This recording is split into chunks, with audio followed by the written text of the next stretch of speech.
La sélection librairie du mois de mai. Deux films de Briantema Mendoza, Marosa et Taclub, édités par Pyramide Film. Marosa raconte l'histoire de Rosa et Nestor. Ils vivent dans les bidonvilles de Manille avec leurs 4 enfants. Désespérément pauvres, ils sont obligés de devenir hors-la-loi pour survivre. Ils utilisent leur épicerie comme couverture pour vendre de la méthamphétamine. Un soir, la police débarque pour arrêter le couple. Les inspecteurs leur donnent le choix, un procès et la prison garantie, ou la liberté contre une rançon. Jacqueline Lozé, l'interprète de Rosa, la vaillante mère de famille, a reçu le prix d'interprétation au Festival de Cannes en 2016, et le film est plébiscité par Télérama. Taclub, 2013. Le typhon Yolanda dévaste la ville de Tacloban aux Philippines. Les victimes sont nombreuses. Bébès, Larry et Erwin, rescapés de la catastrophe, se mettent à la recherche de leurs proches. Cette épreuve est douloureuse, mais l'entraide apaise les cœurs. Malgré la persévérance et la foi de ceux ayant survécu, la nature se montre encore et toujours impétueuse. Jamais candide et jamais cynique, Taclub est un film qui bouleverse, dans lequel on s'immerge avec passion. Conte italien réalisé par Vittorio et Paolo Taviani, édité par Blackout. Florence, XIVe siècle, la peste fait rage. 10 jeunes gens fuient la ville pour se réfugier dans une villa à la campagne et parler du sentiment le plus élevé qui existe, l'amour dans toutes ses nuances. D'après le Décameron de Boccace, les cinéastes adaptent ici 5 de ces nouvelles. Des fables que de jeunes gens ayant fui la peste sévissant à Florence se racontent pour passer le temps, au cœur d'une villa enchantée. Quand la mort rôde, quoi de mieux que de parler d'amour? Un film merveilleux qui nous éloigne des pressions contemporaines, un peu de soleil dans l'eau froide. Le voyage au Groenland de Sébastien Bedbédé, édité par UFO Distribution. Le réalisateur signe le dernier volet de sa trilogie groenlandaise, après Inupiaq et le film que nous tournerons au Groenland. Thomas et Thomas cumulent les difficultés. En effet, ils sont trentenaires, parisiens et comédiens. Un jour, ils décident de s'envoler pour Kuluswak, l'un des villages les plus reculés du Groenland, où vit Nathan, le père de l'un d'eux. Au sein de la petite communauté inuite, ils découvriront les joies des traditions locales et éprouveront leur amitié. Le voyage au Groenland est un film décalé, instructif, réjouissant et tendre, qui parvient à offrir subtilement le regard et le cœur et le rapport à l'autre. Une sale histoire de Jean Eustache, édité par Potemkin. Une sale histoire est un diptyque cinématographique composé de 2 volets, volet document et volet fiction. Le film avait pour slogan « Un film que les femmes n'aiment pas ». L'habitué d'un café s'aperçoit que les clients descendent souvent dans les toilettes féminines où un trou aménagé dans la porte favorise le regard indiscret. Il se prend lui aussi à ce jeu qui devient bientôt une obsession. Une sale histoire marque le retour de Jean Eustache sur les écrans. Eustache s'est emparé de ce récit voyeuriste. Dans le volet document, c'est Jean-Noël Pic qui raconte, sous la forme d'un monologue, comment il est devenu voyeur par le passé dans un café parisien. Il déroule son histoire face à un groupe d'amis composé de 4 femmes et de Jean Eustache. Dans le volet fiction, c'est Michael Lonsdal qui joue et raconte la même histoire. Au départ, il est invité à le faire par Jean Douché, puis le duo est rejoint par 3 femmes et un jeune homme, qui, peu à peu, compose un public.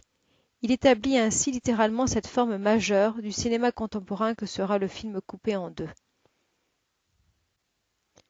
Pour la première fois en haute définition remasterisé, retrouvez Le Comte de Monte Cristo, un grand classique inspiré du chef-d'œuvre d'Alexandre Dumas, édité par Rimini. Dénoncé comme conspirateur bonapartiste, Edmond Dantès est enfermé dans un sinistre château, le château d'If. Le croyant mort, sa fiancée Mercédès se résout à épouser son rival. Au bout de 14 ans, il parvient à s'évader et revient assouvir sa vengeance sous une nouvelle identité, le comte de Monte Cristo. Le clan des Irréductibles, édité par Élysée. Le film a eu 2 nominations aux Oscars en 1970 et revient dans une version remasterisée en haute définition. Paul Newman livre un drame bouleversant en adaptant le roman engagé de Ken Kessel, Vol au-dessus d'un nid de coucou. La petite ville de Wakonga, dans l'Oregon, est en ébullition depuis que les bûcherons de la région ont appelé à la grève pour défendre leur activité contre l'arrivée d'un conglomérat. Farouchement indépendant, Hank Stemper, interprété par Paul Newman, et son père, Henry, interprété par Henry Fonda, décident de continuer à abattre les arbres et à livrer les bois, provoquant l'animosité de leurs compagnons bûcherons. Le mystère Jérôme Bosch de José Luis López Linares est édité par Épicentre Film. Le réalisateur étudie dans ce documentaire une des œuvres les plus célèbres du peintre, Le Jardin des Délices. Pour mieux comprendre ce tableau, il a organisé des visites nocturnes du musée du Prado, où il est exposé. Ainsi, devant sa caméra, se succèdent notamment William Christie, Michel Onfray, Oram Pamuk ou encore Salman Rushdie, qui évoquent leur rapport à ce chef-d'œuvre qui a traversé les époques. Jérôme Bosch, l'un des plus grands peintres flamands, continue à intriguer avec une œuvre aussi fascinante qu'énigmatique et aux interprétations multiples. Paris vu par, édité par les éditions Montparnasse. C'est un film collectif français à sketch, sorti le 19 mai 1965. Il réunit les courts-métrages de 6 réalisateurs de la Nouvelle Vague, Jean Douché, Jean Rouch, Jean-Daniel Poyet, Éric Rohmer, Jean-Luc Godard et Claude Chabrol. Chaque cinéaste y filme une histoire dans un quartier différent de Paris. Saint-Germain-des-Prés, une Américaine est malmenée par un dragueur.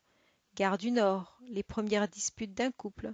Rue Saint-Denis, un jeune homme invite une prostituée chez lui.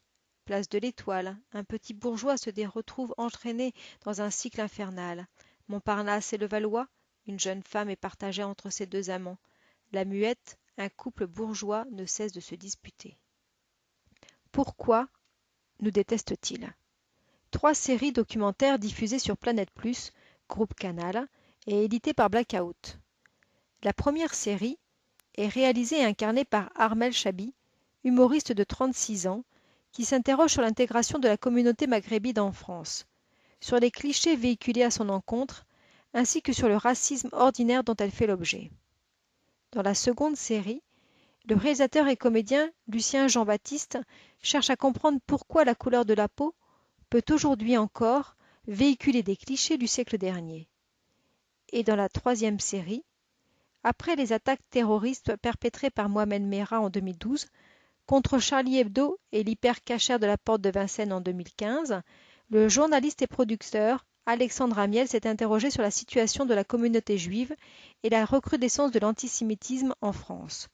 Une série de 3 documentaires qui se penchent sans tabou sur les relations qu'entretient la France avec ces 3 minorités et explore les différentes causes du racisme à leur encontre, les Arabes, les Noirs et les Juifs. Alfred Hitchcock présente saison 3, édité par Élysée. Découvrez dans la première partie les derniers épisodes de la série la plus angoissante de l'histoire du petit écran. 15 histoires glaçantes où culpabilité, secret et disparition inquiétante se jouent de la moralité du spectateur. Humour, suspense et retournement de situation. Retrouvez tous les ingrédients de l'univers d'Alfred Hitchcock dans une ultime saison plus fantastique que jamais. Dans la seconde partie, Alfred Hitchcock fait ses adieux au petit écran et signe les 14 histoires finales de son immense contribution télévisuelle.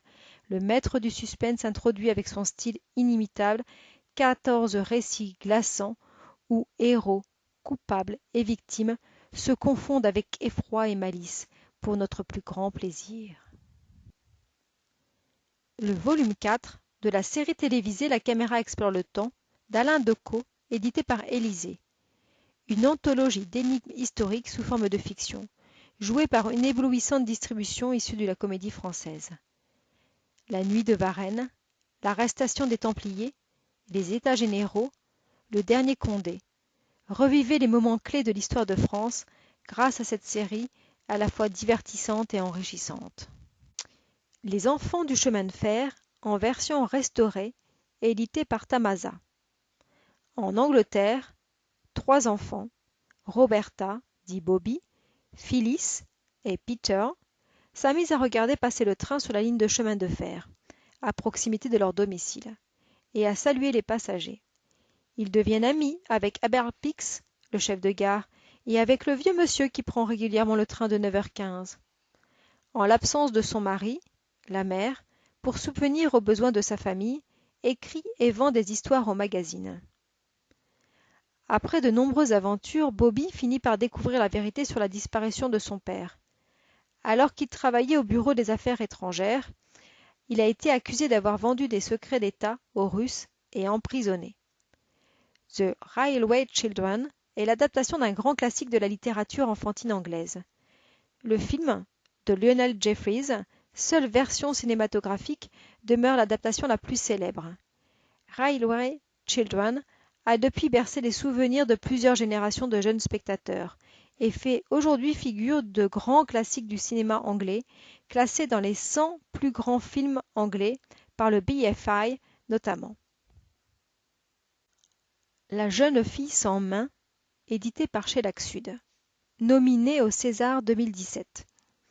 Un meunier à bout de force, affamé et ruiné, vend sa fille au diable contre une rivière d'or et l'illusion du bonheur.